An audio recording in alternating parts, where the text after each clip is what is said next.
The Brazil side of 1970 is rightfully considered one of, if not the greatest footballing sides of all time. Led by captain Carlos Alberto and main man Pele, they set the world alight with their slick and skillful play. But perhaps their most important player at the tournament was winger Jairzinho.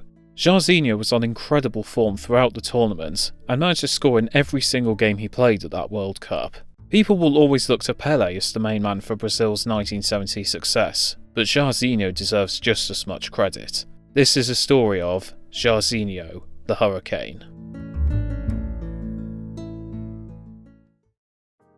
Jair Ventura Filho was born on Christmas Day 1944 in Rio de Janeiro. He would join a youth setup at Botafogo aged 13 and spent time working as a ball boy for first team matches. He grew up idolising legendary winger Garrincha and only 2 years later would fulfil his dream of playing alongside him. Jairzinho made his debut for Botafogo in 1960 at the age of 15. While Jairzinho's preferred position was the right winger, this was also the favoured position of Garrincha, who had established this spot in the team and wasn't going to budge easily. As a result, Jairzinho was often deployed on the left wing or as a striker. He had started to establish himself in the Botafogo team, and as a result was rewarded with a call-up to the Brazilian national team in 1964 at the age of 19. He would make his debut against Portugal, covering the injured Garrincha on the right wing. He would travel with Brazil to England as they aimed to capture a third successive World Cup, but sadly it didn't go to plan. With opposition teams deploying violent tactics to keep Pele out of the game, Brazil struggled to make an impact, and with Jairzinho playing on the left wing where he was less effective, there was little he could do. Brazil went out at the group stage after defeats to Hungary and Portugal. Garrincha would retire from international duty after the tournament, and now the right winger spot was Jairzinho's to lose. Garrincha soon left Botafogo as well, and Jairzinho seized on the opportunity there too. Botafogo had a great year in 1968, taking home the Campeonato Carioca and the Taça Guanabara before winning the Serie A later that year. His goal-scoring record was impressive too, and helped put Botafogo on the map at a time where so much focus was placed on Pele's Santos. Jairzinho would travel with the Brazil squad to Mexico for the 1970 World Cup, where under the management of Mario Zagallo, they were looking to take the trophy home. It was to be an exciting tournament, with Brazil one of the favourites, alongside the likes of West Germany, Italy and holders, England. Brazil had a partially fortunate draw in the group, up against Romania and Czechoslovakia, but were also drawn against England. Facing the world champions was to be a monumental task for the Brazilians, if they were to snatch the trophy back off Alf Ramsey and Bobby Moore. Brazil's first game was against Czechoslovakia. Fears started to creep in when the Czechs took the lead in the 11th minute, but Rivellino equalised in the 24th minute. Pele put Brazil ahead with 59 minutes on the clock, and 2 minutes later, Jairzinho announced himself on the world stage. A through ball was played to Jairzinho, who was one-on-one with Czech keeper Ivo Victor. With the ball in the air, Victor flew towards Jairzinho, who flicked it over the despairing keeper. He nonchalantly waited for it to come down, before chesting the ball and firing it into an empty goal. 7 minutes from time, Jairzinho had the ball deep in the Czech half. With little support and 3 Czech defenders around him, it looked as though there was little he could do. But as one of the Czech defenders dove in, Jairzinho took it past him and dragged the ball into the box. Despite other defenders chasing him, he managed to unleash a shot towards the goal. It trickled beyond the goalkeeper and into the bottom corner to make it 4-1. Brazil had opened the tournament in style and were well on their way to making progress. But their next game was certainly not going to be easy. They would be facing England, who themselves had also won their opening game. It was bound to be a tight affair, with people eagerly anticipating this matchup. The two sides met in the blistering heat in Guadalajara. England had early chances, with a Jeff Hurst cross almost finding the net due to poor positioning from Brazilian goalkeeper Felix. Chances also fell to Francis Lee and Bobby Charlton, but Felix made amends by pouncing to them and keeping the English out. Brazil had a fantastic chance to take the lead that somehow did not succeed. A through ball was played down the right-hand side by Carlos Alberto. Jairzinho was in a race with Terry Cooper to get to the ball, but the Brazilian came out on top. Jairzinho took the ball around Cooper before looping the ball into the box. Pele rose high and headed the ball towards the bottom corner. He was so confident it would go in that he shouted goal as the ball flew towards the net. But astonishingly, Gordon Banks got down to the ball and somehow turned it over in what is regarded by many as the greatest save of all time. No matter what, neither team seemed able to find a breakthrough, with Felix making a great save from close range shortly before the break, and Brazil being denied a penalty despite Pele being brought down in the box. The game was 0-0 at half-time. Chances continued for both teams, but Gordon Banks remained impenetrable in the England net. It seemed as though the game only needed one moment to decide the winner. Centre-forward Tostão had the ball wide of the box. Under pressure from two England defenders, he just managed to swing the ball in. Pele was there in the middle. He brought the ball down elegantly with a sublime first touch, and with three defenders advancing on him, space emerged to his right. He tapped the ball there, where Jairzinho was lurking. Jairzinho took a touch to steady himself before firing it into the top corner beyond a despairing Gordon Banks. Brazil had finally drawn first blood. Jairzinho's thunderbolt of a shot had given Brazil the lead against the world champions.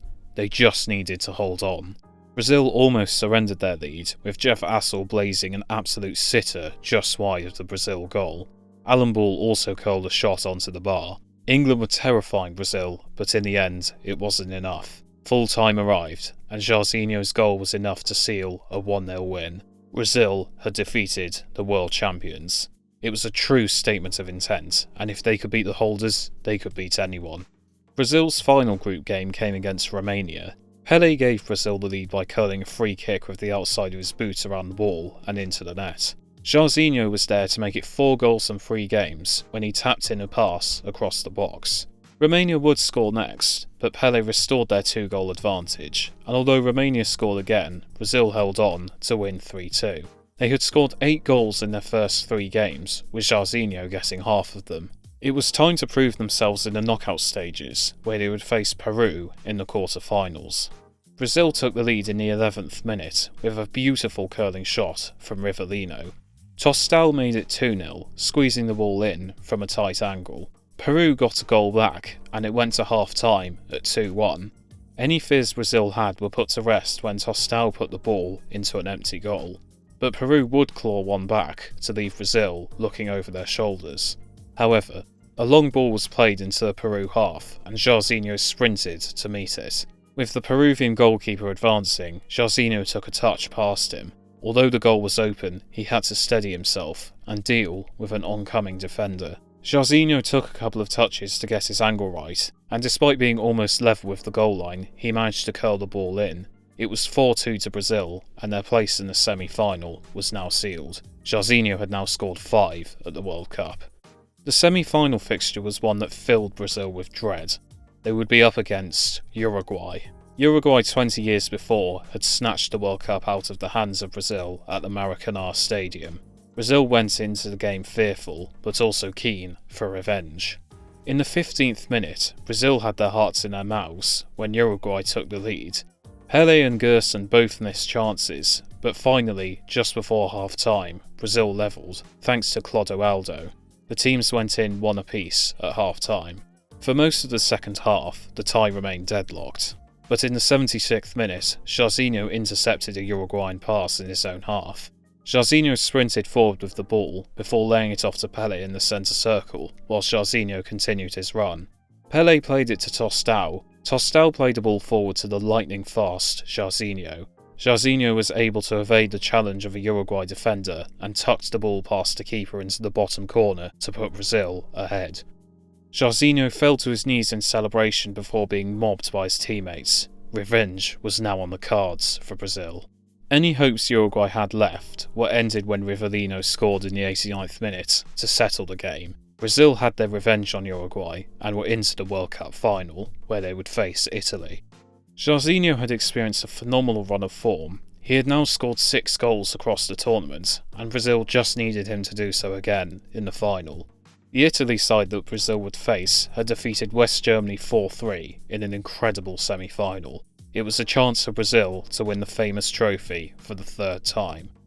Brazil took the lead in the 18th minute when Pele headed in a Rivellino cross, and Italy would equalise 8 minutes before half-time, and the teams went in level at 1 apiece. In the 66th minute, Jairzinho had the ball on the left-hand side. He ran with the ball towards the box, and with an Italian defender bearing down on him, he laid the ball off to Gerson. Gerson took a few touches before firing a shot towards the goal outside the box, and it flew in. Brazil were back in front. Only 5 minutes later, Gerson had the ball near the halfway line. He hoisted a long ball into the Italian box, where Pele was waiting for it. Pele perfectly headed the ball down to Jairzinho. Jairzinho met the ball, and despite not getting convincing contact, he was able to guide it into the net, and Brazil were now 2 goals ahead. Jairzinho had scored in every single game in the 1970 World Cup. In the 86th minute, Brazil had the ball in their own half. Clodoaldo danced around 4 Italian players before laying it off to Rivellino. Rivellino played a long ball down the left-hand side, where Jairzinho had drifted across to meet it. He brought the ball towards the penalty area and laid it off to Pele. Pele held the ball up before laying it onto the on-rushing Carlos Alberto, who thundered the ball into the net. It was 4-1, and Brazil had sealed their 3rd World Cup, and Jairzinho had perhaps been the most important piece of the puzzle. He scored a total of 7 goals across the tournament, including a goal and an assist in the final. Brazil could not have won the World Cup without his contributions. Rivellino would go on to state, "Jairzinho was our strength, our explosiveness, the hurricane of the cup." Jairzinho continued to impress at club level, continuing to score a multitude of goals for Botafogo, including a hat-trick against Flamengo in a famous 6-0 win.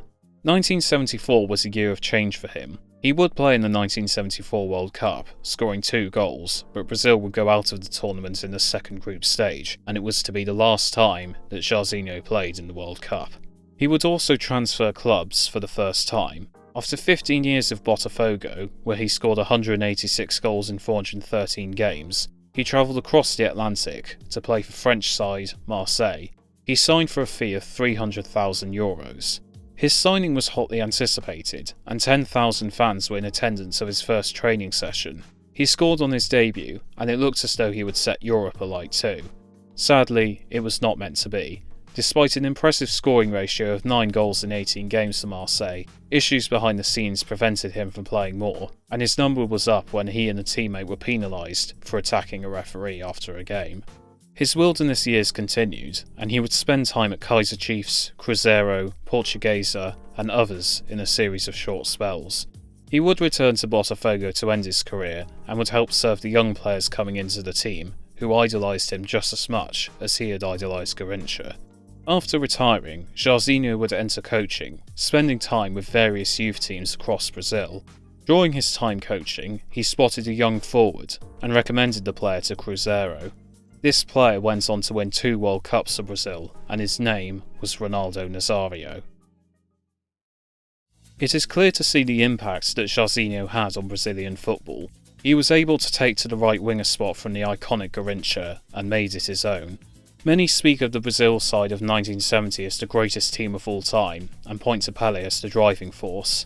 And Pele was indeed a driving force in winning Brazil the World Cup, but Jairzinho's incredible performances, that saw him score in every game in the tournament, show that Brazil's victory would not have been possible without him.